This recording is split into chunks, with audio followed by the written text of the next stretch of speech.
का तराजू इंसाफ तोलता है, मुजरिम अगर न बोले तो जुर्म बोलता है। वेलकम टू द शो, मैं हूं फिजा सलीम और आप देख रहे हैं प्रोग्राम जुर्म बोलता है।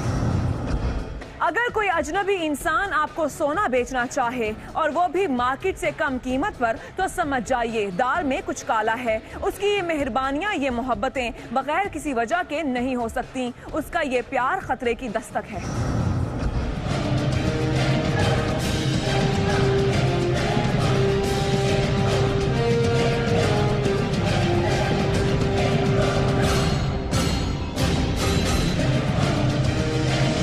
क्या मजदूरों को सोना जमीन की खुदाई के दौरान मिला? गुजरा की जमीन सोना उगलने लगी, हर घर में सोना ही सोना। पुलिस और सोना बनाने वालों में शदीद फायरिंग का तबादला। गुजरा पुलिस और जुर्म बोलता है की टीम दहकती गोलियों की जद में। गांव के सारे मर्द अचानक कहां गायब हो गए? असली सोने का बिस्किट दिखाकर जाली सोना बेचने वाले नौसरबाजों की बढ़ती वारदातों ने कानून नाफिज करने वाले इदारों को भी परेशान करके रख दिया। यही वजह थी कि anti crime and terrorism department ने भी इस गिरोह की खोज लगाना शुरू की और सारे ताने बाने जाकर मिले तो वह टेक सिंह की तहसील गुजरा के नवाई चक 95 जीम बे में। ये देखिए 1910 की स्टैंप भी है इसके ऊपर। कदीमी सोना बताया गया जी, और कदीमी सोने के ऊपर जो बाकायदा तौर पर इनकी महारत है कि 1910 की एक स्टैंप इसके ऊपर वाज़िया की गई है। अब इस स्टैंप के बाद अगला काम जो है वो शुरू होता है। फिर आपने इनको कितने पैसे दिए और आज कितने पैसे देंगे? आज अभी तो इन्होंने हमारे से जो डील की थी वो 16 लाख की थी और उस टाइम मैंने 20,000 इन्हें दिया था। और अभी जो है इन्हें हमने यही कहा कि अभी मेरे पास अरेंज नहीं हो रहा, तो 3 लाख मेरे पास है, 3 लाख मेरे पास है। तो उन्होंने कहा कि आप जितने भी अरेंज हुए हैं वो ले आएँ और जब आएंगे तो आपके साथ हमारा एक बंदा चला जाएगा जो उसे सेल करके तो बाकी जो पैसे होंगे वो आपको ले आएगा आपसे। यही तरीका कार है जाली सोना बेचने वाले नौसरबाजों का कि ये अपने ग्राहकों को एक मनगढ़ंत कहानी सुनाते हैं कि उन्हें सोना किसी खुदाई के दौरान मिला। इब्तिदाई तौर पर सोने के जो बिस्किट ग्राहक के हवाले करते हैं वो असली होते हैं। ग्राहक सुनार से चेक करवाता है तो उसका नौसरबाजों पर यकीन और बढ़ जाता है। मगर अगली बार नौसरबाज जब सोने के बिस्किट ग्राहक के हवाले करके लाखों बटोर लेते हैं तो खरीदार को बाद में अंदाजा होता है कि उसके साथ तो बहुत बड़ा धोखा हो गया। Anti crime and terrorism department का अफसर भी जब खरीदार बनकर उनके पास गया तो उससे भी इन नौसरबाजों ने ऐसे ही शीशे में उतारने की कोशिश की। नौसरबाज समझ रहे थे कि मुर्गा फंस गया, मगर वो इस बात से बेखबर थे कि धीरे धीरे वो खुद कानून के बिछाए हुए जाल में फंसते जा रहे हैं।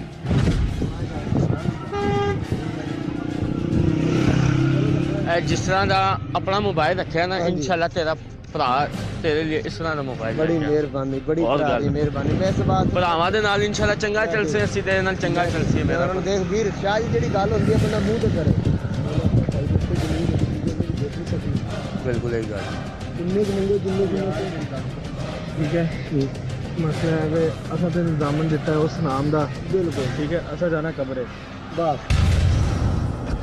Anti crime and terrorism department और जुर्म बोलता है की टीमें फैसलाबाद से सीधा गोजरा शहर जाने के बजाय पहले पहुंची टोबा टेक सिंह ताकि इन खतरनाक नौसरबाजों पर हाथ डालने के लिए डीपीओ टोबा टेक सिंह से नफरी और मदद ली जा सके।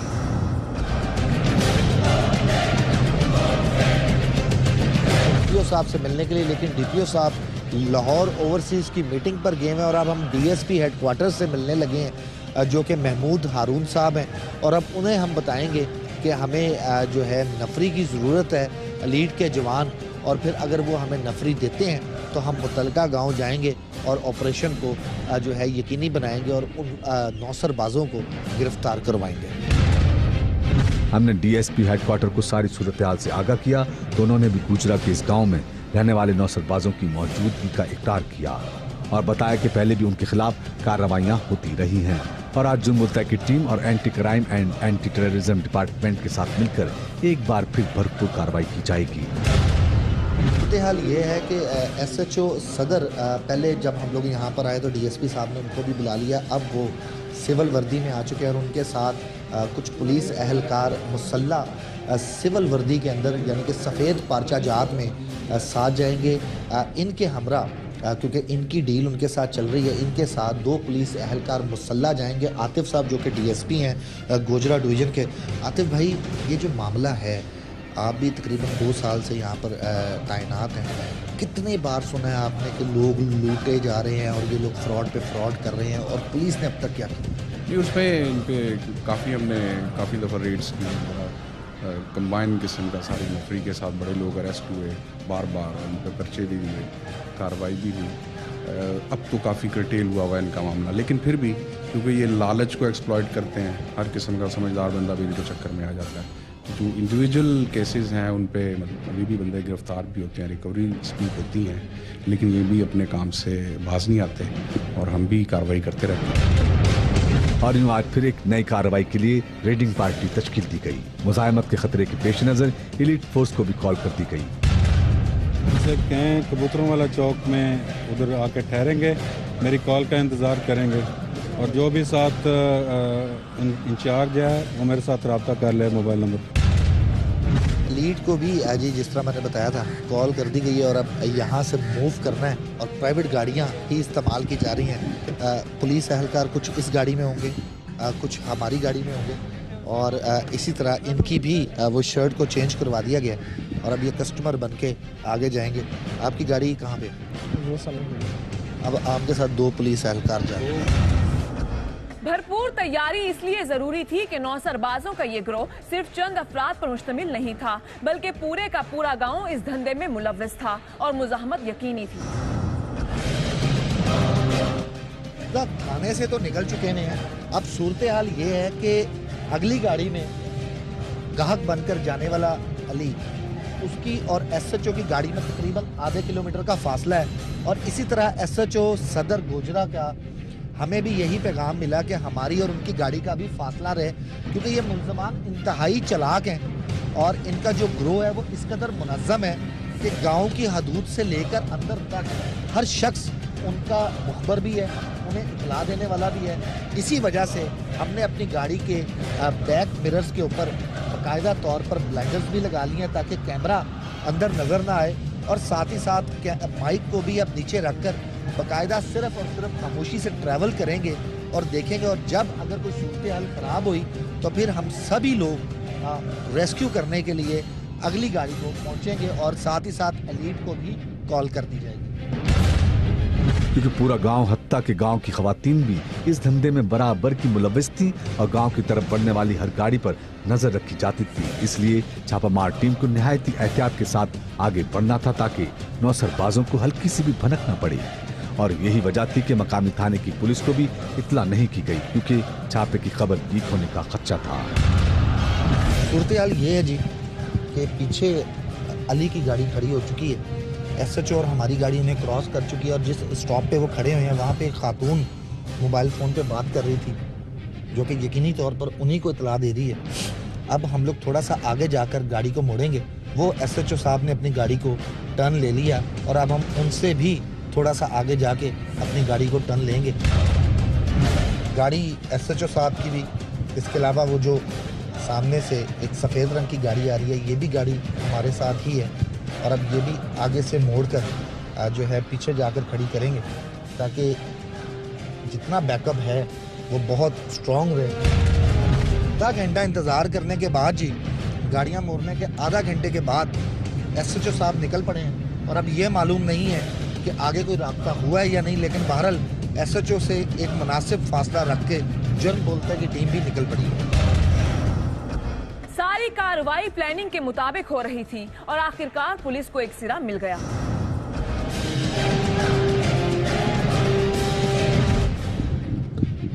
वो जी आगे गाड़ी अली की, और इसके अलावा अब वो दीगर मामला एसएचओ के साथ गाड़ी में वो बैठ गए हैं, और उसको ज़बरदस्ती एक शख्स को अंदर बिठाया जा रहा है, जबकि अगली जानिब अब चलते हैं। एक शख्स को तो बिठाया गया ज़बरदस्ती, अब जो लोग भागे हैं उनके पीछे एसएचओ साहब ने अपनी गाड़ी लगाई है, जरा पहले उसके पीछे चले जाएं। और फिर जैसे ही गाड़ी गांव में पहुंची हर तरफ खलबली मच गई, और फिर वही हुआ जिसका डर था। इन नौसरबाजों ने खुद को बचाने के लिए छापामार टीम पर फायर खोल दिया। एक पुलिस ये फायर शुरू कर दी है इन्होंने।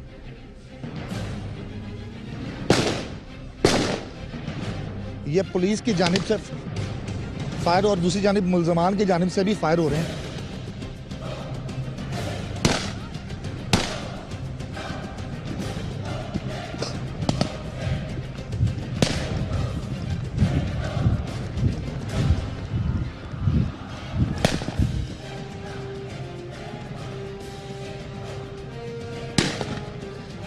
ये फायरिंग उनकी जानिब से जी,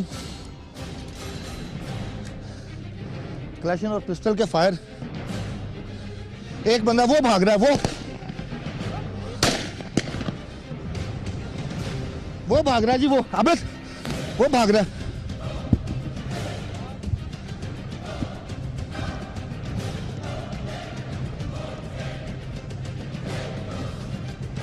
अभी भी बंदे कितने ने? मेरे मान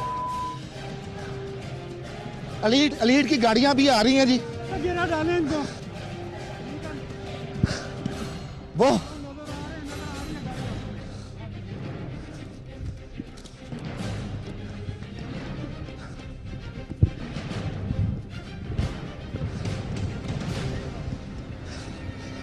मोबाइल को बुलाया जा रहा है।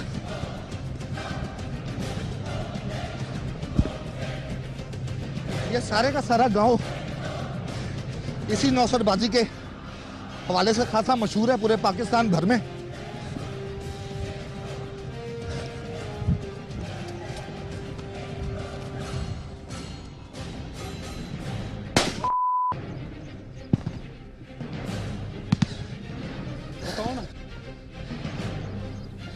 वो तो अपना नहीं वसीम सीमा जब विकास है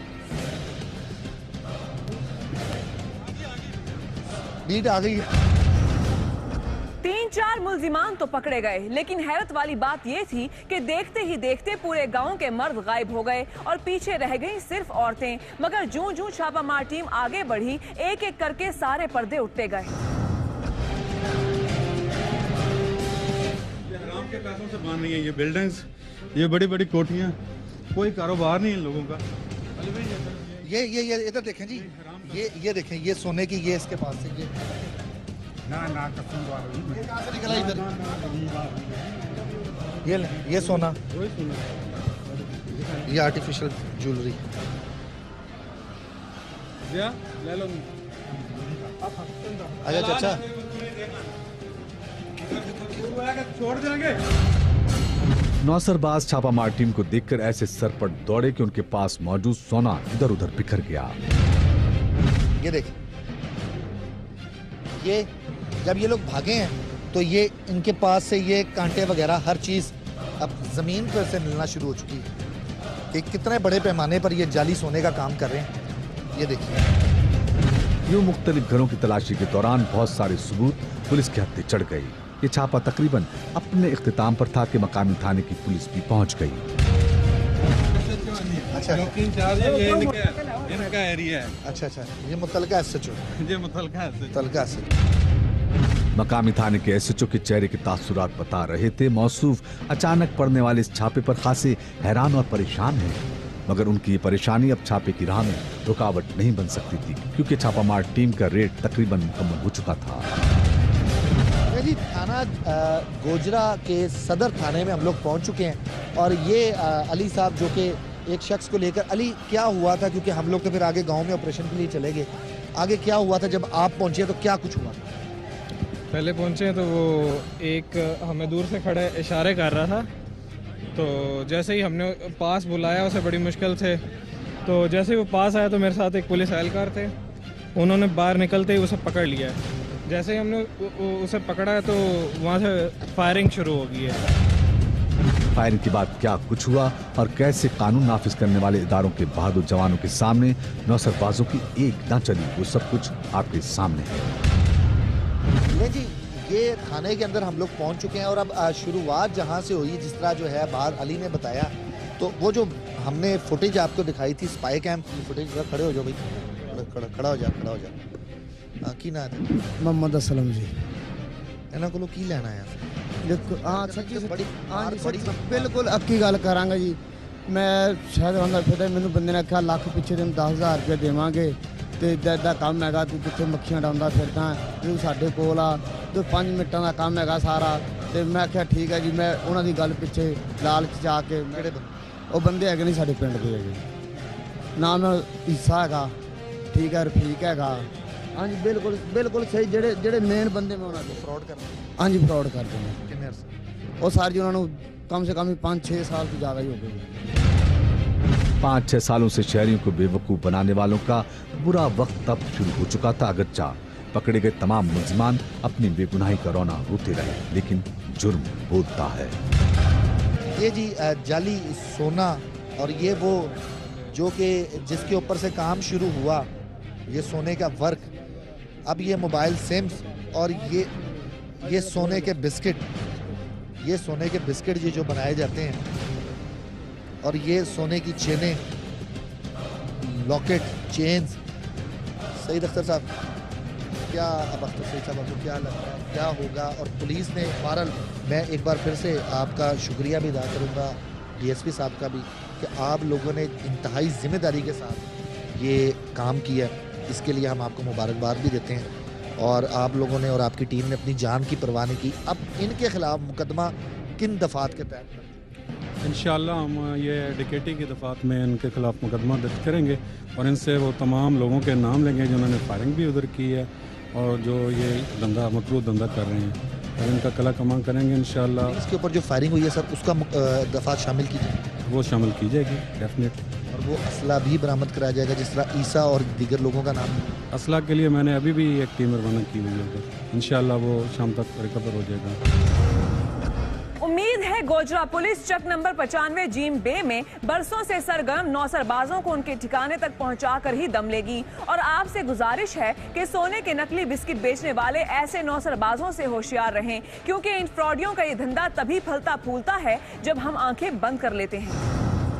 ब्रेक के बाद देखिए, सुबह सवेरे पेट्रोल पंप पर डकैती की वारदात। गोली लगते ही सिक्योरिटी गार्ड जमीन पर तड़पने लगा। डाकू 20 दिनों के बाद कैशियर से फिर 20 लाख ले उड़े। एसएचओ शर्मसार होने के बजाय मुस्कुराता रहा।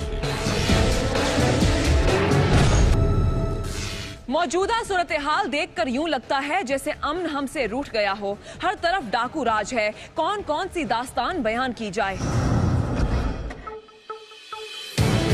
डकैती की जो वारदातें हैं ज़्यादा हो चुकी है कि लोग खौफ और राज का शिकार हैं। पुलिस की गाड़ी यहाँ पे आपको गश्त करते हुए नजर नहीं आएगी।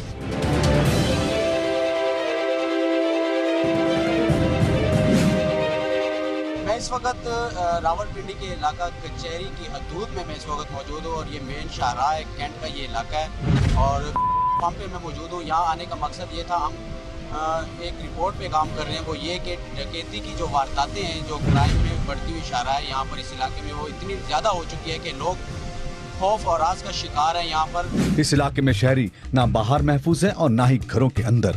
हर तरफ डाकू राज है।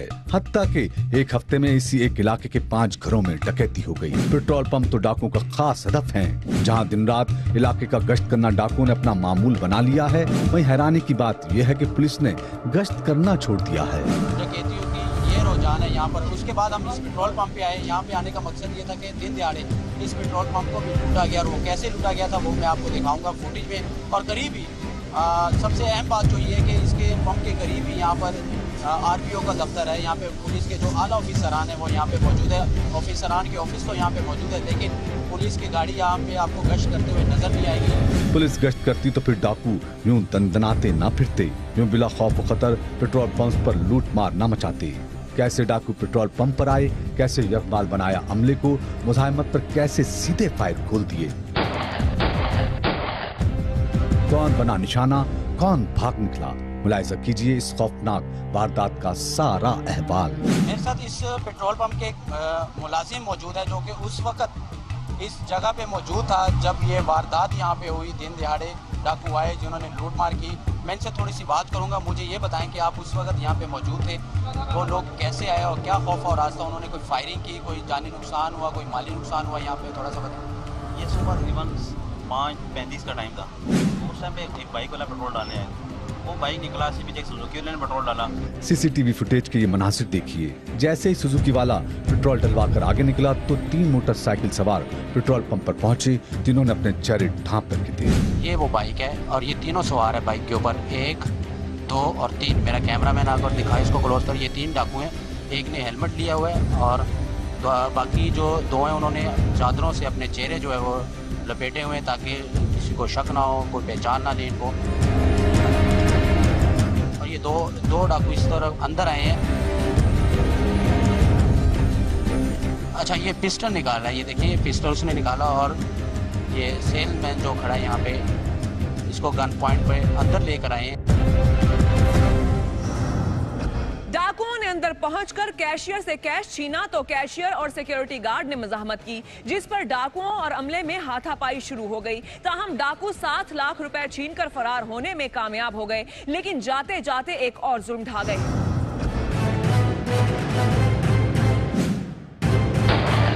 ये देखिए, ये है वो मनाजिर जब डाकू फरार हो रहे हैं। ताम पकड़े जाने के डर से इन जल्लादों ने बुजुर्ग सिक्योरिटी गार्ड और कैशियर पर सीधे फायर खोल दिए। ये भागे हैं, ये 2 डाकू 1, 2, 3 तीनों भागे हैं। फायरिंग कर रहा है, ये फायर किए 1, 2, 3 फायर किए और तीनों डाकू बड़े आसानी के साथ कैश लूटते हुए, फायरिंग करते हुए, हवाई फायरिंग करते हुए।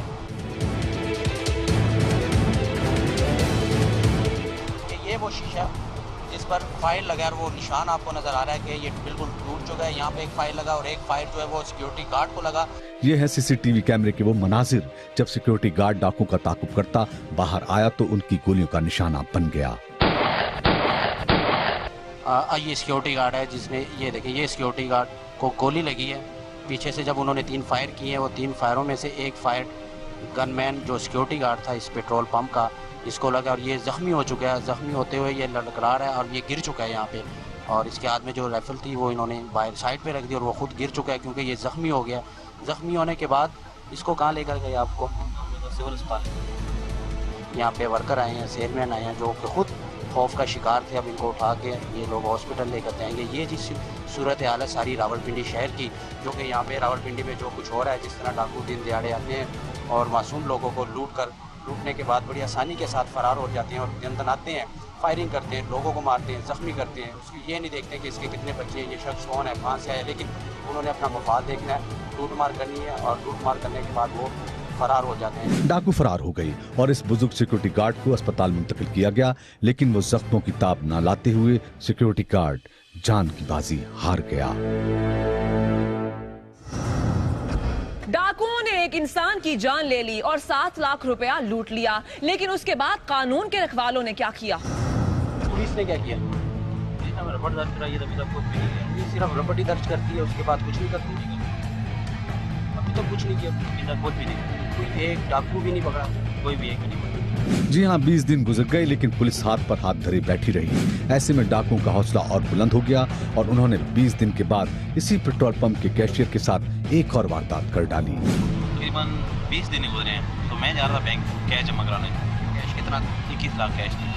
तो उस समय दिन दिहाड़े तकरीबन 11:30 बजे का टाइम था। मैं गया आरपी ऑफिस के करीब, इसके करीब मैं गन पॉइंट में रोका। 2 बाइक थे, 125, 6 बंदे थे, तो मारते कैश तरह चली।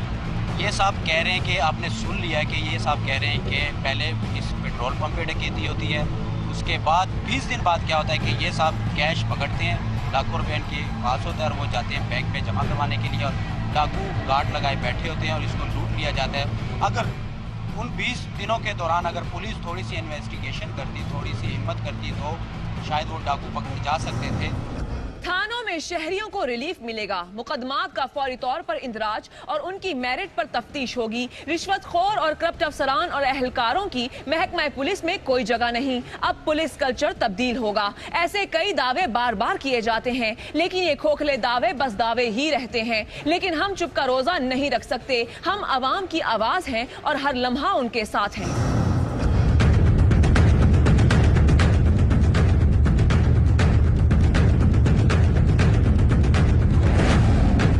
थाना मोरगाह की बाहर हम मौजूद हैं। ये मेरे पीछे आप देख सकते हैं कि थाना मोरगाह इस इलाके को कवर करता है। अंदर कितनी नफरी, इनके पास कितनी गाड़ियाँ लिए, तो मैं अंदर जाकर यहाँ पे जो ड्यूटी ऑफिसर है या SHO कोई भी ऑफिसर यहाँ पे जिम्मेदार शख्स मौजूद होगा, ये मैं उनसे बात करूँगा कि ये जो डकैती की बढ़ती वारदातें हैं, जो लोग खौफ और राज का शिकार हैं, दिन दिहाड़े पेट्रोल पंप लूटे जाते हैं, दिन दिहाड़े लोगों से कैश छीना जाता है, दिन दिहाड़े यहाँ पर मासूम लोगों से मोबाइल छीन लिए जाते हैं और राहगीरों से पैसे छीन लिए जाते हैं। ये डकैती की जो वारदातें ये कब कम होगी और ये कैसे कम होगी, इसको कैसे कम किया जाएगा, गश्त बढ़ाया जाएगा या नहीं बढ़ाया जाएगा, अगर गश्त हो भी रहा है तो रोज़ाना कितनी दफ़ा हो रहा है, रात को हो रहा है, दिन को हो रहा है, ये सारी बातें हम जाकर इनसे कहेंगे और ये सारी जो मुकम्मल रिपोर्ट है वो आप तक पेश करेंगे।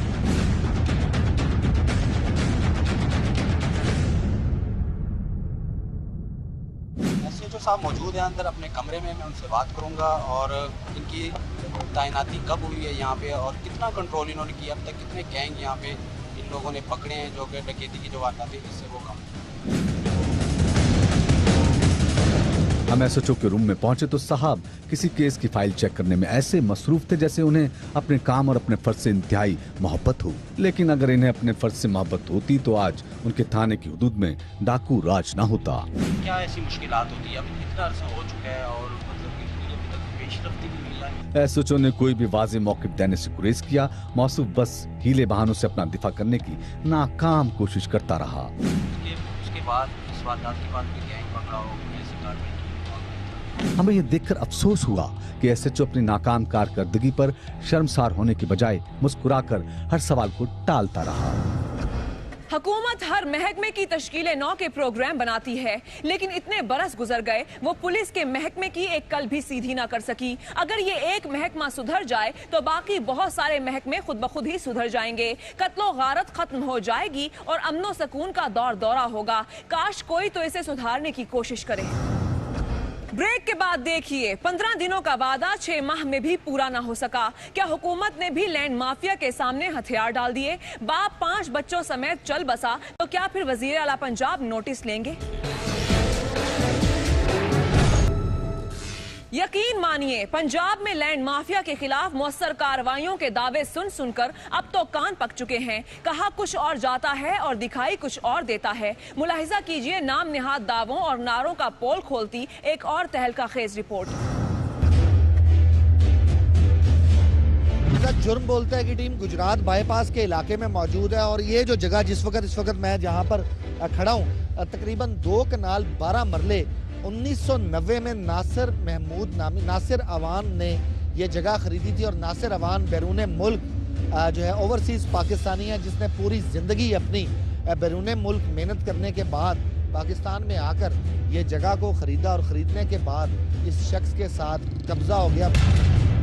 नासिर अवान ने इस कब्जे के खिलाफ सदाए एहतजाज बुलंद की। अपने बच्चों के हमरा हर फोरम पर एहतजाज किया। अपनी जमा पूंजी लुटने पर जब इंसाफ के लिए anti corruption Gujarat, director anti corruption Gujranwala और DG एंटी करप्शन के दरवाजे खटखटाए तो उन्होंने खेला एक इंतहाई शर्मनाक खेल। अपनी जान खुलासी करवाने के लिए इन जिम्मेदारान ने इलाका पटवारी को मुर्दा करार दे दिया ताकि ना रहे सांप न बजे बांसुरी। जबकि पटवारी, ये इसके ऊपर भी लिखा है, जबकि पटवारी हल्का तालब हुसैन जो कि मुकदमा हज़ा में मुकम्मल गुनाहगार था वो वफात पा चुका है। ये इसके ऊपर जी एविडेंस है। अब ज़रा आगे चलिए और आगे चलने के बाद अब आप देखिएगा कि हुकूमत पंजाब के ये जो लोग हैं ये मरे हुए शख्स को कितनी जल्दी जिंदा करते हैं। साहिल ने आला हुक्काम को दरख्वास्त दी तो IG पंजाब ने DPO गुजरात को इंक्वायरी के अहकाम जारी किए। टीम ने इंकिशाफ किया कि एंटी करप्शन की जानिब से मुर्दा करार दिया गया गुलशन कॉलोनी गुजरात का रिहायशी पटवारी तालिब हुसैन और अराजी फरोख्त करने वाले तमाम किरदार जिंदा हैं। IG के हुक्म पर जनाब ये DPO गुजरात साहब ने दोबारा इंक्वायरी करवाई और इसमें पता चल गया कि पटवारी तालिब हुसैन नॉट डेड। ठीक है जी। 3/3/2015 को IG पंजाब के हुक्म पर दोबारा DPO गुजरात ने एक इंक्वायरी बिठाई जिसके अंदर अब वो क्या कहते हैं कि हल्का पटवारी, अगर कैमरा में क्लोज है, हल्का पटवारी Talib Hussain has not died, presently he is living in Gulshan colony Gujarat. पटवारी फिर से जिंदा हो गया। दूसरी तरफ इंक्वायरियां होती रहीं, साहिल को इंसाफ की यकीन दहानियां भी करवाई जाती रहीं, लेकिन इंसाफ ख्वाब और दर बदर के धक्के 5 बच्चों के बाप का मुकद्दर बन गए। मौसम पंजाब ने फैसला किया है, 1 साल पूरा लगाया है, बड़ी मेहनत की है मौसम साहब ने। ये फैसला मौसम पंजाब का है उन्होंने कहा है कि इसका राइट बनता है इस बंदे का, लेकिन मुझे रिलीफ नहीं मिला इसकी। ओवरसीज पाकिस्तानियों की जमीनों और जायदादों पर कब्जे के वाकयात बढ़ते जा रहे हैं। ओवरसीज पाकिस्तानियों की बड़ी तादाद इस सूरत हाल से परेशान है। सऊदिया पलट नासिर को जब उम्मीद की कोई किरण दिखाई ना दी तो उसने हुक्मरानों को जगाने के लिए किया एक खतरनाक फैसला। कब्जा ग्रुप के जुल्म और महकमा माल के अफसरान की नाइंसाफी से दिल बर्दाश्ता सऊदिया पलट शहरी अपने 5 बच्चों समेत फवारा चौक में 200 फीट ऊंची पानी की टंकी पर चढ़ गया और खुदसोजी की धमकी दी, जिसके बाद ये खबर टीवी चैनल्स की स्क्रीनों पर ब्रेकिंग न्यूज के तौर पर सामने आई। इस ब्रेकिंग न्यूज ने इंतजामिया की दौड़ें लगवा दी। पुलिस मौके पर पहुंची, हुक्काम बाला को मुतला किया गया तो डीसीओ लियाकत अली चट्टा ने डीओसी वक्कार अहमद, एडीसीजी इरफान अली काठिया को मौके पर पहुंचने की हिदायत की। DSP city Ghulam Mustafa Gilani, SHO Siraj Ahmad Cheema समेत जिले इंतजामिया के दीगर अफसरान भी मौके पर पहुंच गए। किसी भी हंगामी सूरत हाल से निपटने के लिए रेस्क्यू 1122 फायर ब्रिगेड और दीगर इमदादी टीमों को भी मौके पर तलब कर लिया गया। पुलिस एहलकार टंकी की जानिब बढ़े तो 5 बच्चों के बाप ने सीढ़ियों पर आग लगा दी। ताम इंतजामिया के अफसरान और पुलिस की तरफ से कई घंटे के मुज़ाकरात के बाद बाप को बच्चों समेत टंकी से नीचे उतारा गया और उसे फौरी इंसाफ की यकीन दहानी करवाई गई।